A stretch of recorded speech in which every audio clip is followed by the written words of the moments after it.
Bom dia, irmãos, amigos, familiares.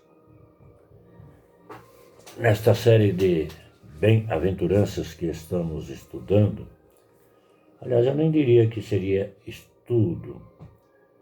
Estamos mais procurando fazer uma aplicação de consolo para os dias de isolamento que estamos vivendo. Não estou aqui me atendo muito ao contexto em que estas palavras, este sermão foi proferido,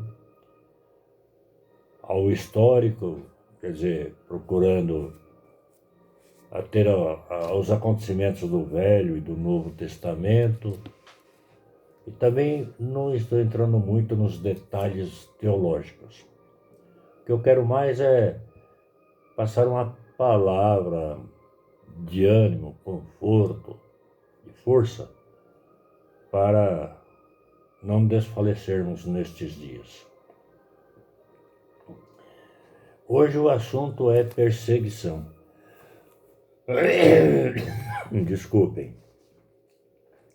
Mateus 5,10 assim nos diz: Bem-aventurados os perseguidos por causa da justiça, porque deles é o reino dos céus. Perseguição é um conjunto, de ações repressivas, maltratos persistentes, realizados por um indivíduo ou mais, comumente por outro grupo específico sobre outro. O assunto do texto é justiça. Os filhos de Deus que se desenvolveram suficientemente para manifestá-la exteriormente, de tal forma que os demais percebam, ele colhe como resultado disso uma perseguição. Por vezes,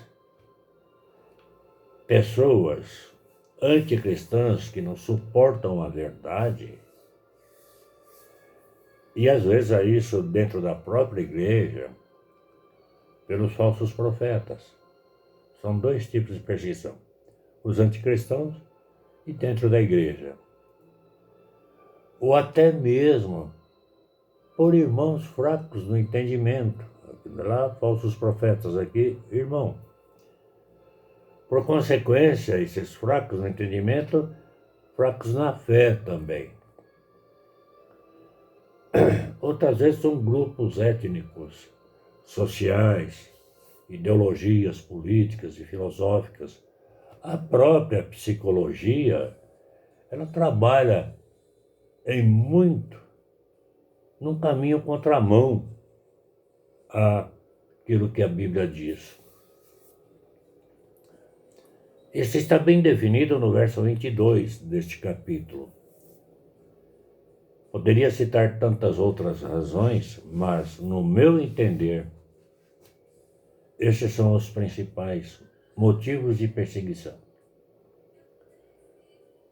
Porém, a grande perseguição não surge naturalmente na cabeça das pessoas.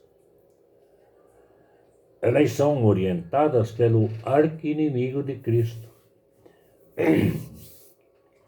Assim como Cristo se manifesta, age e opera através da igreja, o seu inimigo executa suas artimanhas contra ele, perseguindo sua igreja, operando, quer dizer, ele vai num contínuo através das criaturas que vivem nas trevas espirituais. Elas são assim, não conseguem enxergar. A igreja, sob o comando de Cristo, luta para reconciliar o pecador com Deus, para que ele tenha a paz em Deus. O pecador, ele não entende isso. Porém, a luta da igreja é árdua, porque o inimigo é ferrenho. Ele procura cegar todas as criaturas, desde que ele não é capaz de saber quem são os eleitos para a salvação. esta bem-aventurança é muito clara. A igreja viva e verdadeira é perseguida por causa da justiça divina. A arma que nós já falamos, ou seja, falamos anteriormente em outro vídeo, a palavra de Deus, esta, né? Revela a cada ser humano que a ouve, o seu pecado, as suas iniquidades, e isso os revolta, pois ninguém entende que de fato ele é um ser corrompido pelo pecado. Ele se acha o quê? Bonzinho. Ele não percebe que as suas ações são pecaminosas contra si mesmo, contra o próximo. Ele não percebe isso porque ele está sob um comando que o cegou e o leva pelo caminho de forma que seja conduzido tal qual uma pessoa sem visão precisa ser conduzida por outra, ou por um conguia, ou por sua bengala. Esse é, creio eu, o maior instrumento que o inimigo de Cristo e das almas humanas tem para lutar contra Cristo e os regenerados por ele. Pois nesse entendimento que o ser humano tem de não ser corrompido, o seu orgulho nele floresce, viçoso. Olha, eu fiz isso, eu fiz aquilo, eu fui na balada, nossa, eu sou livre. Pobre coitado, não percebe que ele é escravo de tudo isso. Isso tudo lhe dá satisfação e prazer. Fica satisfeito o seu orgulho e suas vaidades. Quando a igreja afirma que ela está salva e viverá no reino eterno com Cristo, isso faz com que os descrentes se enfureçam e se coloquem em posição de ataque contra os salvos. Como eles não creem, por estarem cegados pelo inimigo de Cristo, não admitem que alguém possa ter essa certeza. E sob o comando daquele que os conduz, atacam a igreja pela força, pela ideologia, pela filosofia, pela psicologia, às vezes por sistemas políticos e tantos outros meios. Porém, os filhos de Deus não esmorecem, apesar de serem pacificadores, porém perseguidos, eles têm convicção de são filhos e pertencem ao reino dos céus. Eles não são soldados medrosos. Lucas 13, 1-5, nos dá uma direção interessante nesse sentido da perseguição e quem é perseguido. 1-5, Lucas 13, olha o que ele diz. Naquela mesma ocasião, chegando alguns falavam a Jesus a respeito dos galileus, cujo sangue Pilatos misturara com os sacrifícios que os mesmos realizavam. Ele, porém, lhes disse: pensais que esses galileus eram mais pecadores do que todos os outros galileus, por terem padecido esta causa? Não eram. Eu vou lá afirmo que, se porém vós não vos arrependerdes, todos igualmente perecereis. Ou cuidais que aqueles 18 sobre os quais desabou a torre de Siloé e os matou eram mais culpados que todos os outros habitantes de Jerusalém? Não eram. Eu vou-lo afirmo, mas se não vos arrependerdes, todos igualmente perecereis. Ora, Isto nos dá a direção de que a maldade humana não tem limites. Ela não está sobre grupos ou pessoas específicas. Ela é generalizada, queiram crer ou não. Pois os seus inquiridos entendiam que aqueles galileus sacrificados eram mais pecadores que os demais. E eles estavam, olha, num patamar acima. E por si só isso já é orgulho. Que eles estavam acima dos demais. Porém, Jesus lhe afirma: vocês são iguais. Não pensem. Se não se arrependerem, sofrerão de igual forma. A igreja dos reinos dos céus, ou melhor dizendo, do reino dos céus, pois ela se arrependeu dos seus pecados, foi regenerada e reconciliada com Deus por meio de Cristo. Ela é arrojada em pregar a verdade, porque ela tem convicção, certeza, é aquilo que Hebreus afirma. A fé é o firme fundamento, é a convicção das coisas que se esperam e que não se vê.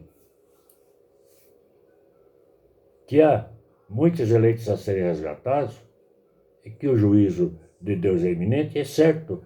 Por isso, a igreja é arrojada em pregar a verdade.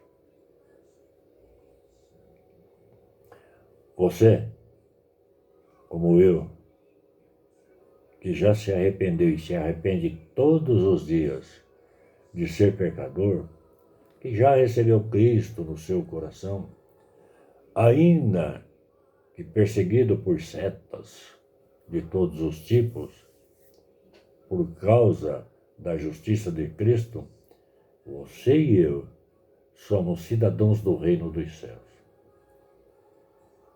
O rei deste reino não é tirano, ele é amor, é bondoso, cuida para com todos os seus súditos de forma amorosa, ele consola, ele conforta. E acima de tudo, você está guardado por ele. E esta afirmação é bíblica, não é minha. Olha o que diz João 6,39. Querem ver? Vou ler aqui na palavra. E a vontade de quem me enviou é esta, que nenhum eu peca de todos aqueles que me deu. Pelo contrário, eu o ressuscitarei no último dia. Você está guardado dentro desse aí. Ninguém te arrebata. Jesus é quem cuida e não te perde. Podemos estar isolados aqui, não podemos nos reunir no templo, mas não estamos calados e nem podemos nos calar. Não podemos nos envergonhar da salvação e dos cuidados que o Senhor tem para conosco no nosso cotidiano. Ainda que seja angustioso, ainda que seja tribulativo, ainda que seja perseguição, nós somos cidadãos dos céus. Aguardemos com a paz de Cristo o propósito de Deus para entendermos o fim que Ele determinou para os dias que estamos vivendo. Me parece até que não é tanto para o mundo, mas para despertar a igreja que estava mergulhada em fantasias, em cultos sensacionalistas, emocionalistas, pregações com sentidos psicológicos para comover os ouvintes. Apenas confiemos e desfrutemos de sua guarda, pois somos cidadãos do reino celestial. Ele não vai te perder. Porém, para você ter menos sofrimento aqui nesta jornada, cultue a Deus em espírito e em verdade. Deixe os aparatos de lado, mas no seu íntimo, no seu coração, não preste atenção nos aparatos, preste atenção na palavra. E onde você estiver, na igreja, em casa, no trabalho, a tua vida é um culto a Deus. Aí você vai sentir de mais perto e com mais sensibilidade os cuidados que Deus tem por você. Não tema a perseguição por causa do nome de Cristo. Isto é por um breve tempo. Depois, você terá a eternidade com Cristo em um reino perfeito. Pense nisso. Medite. Deus te abençoe.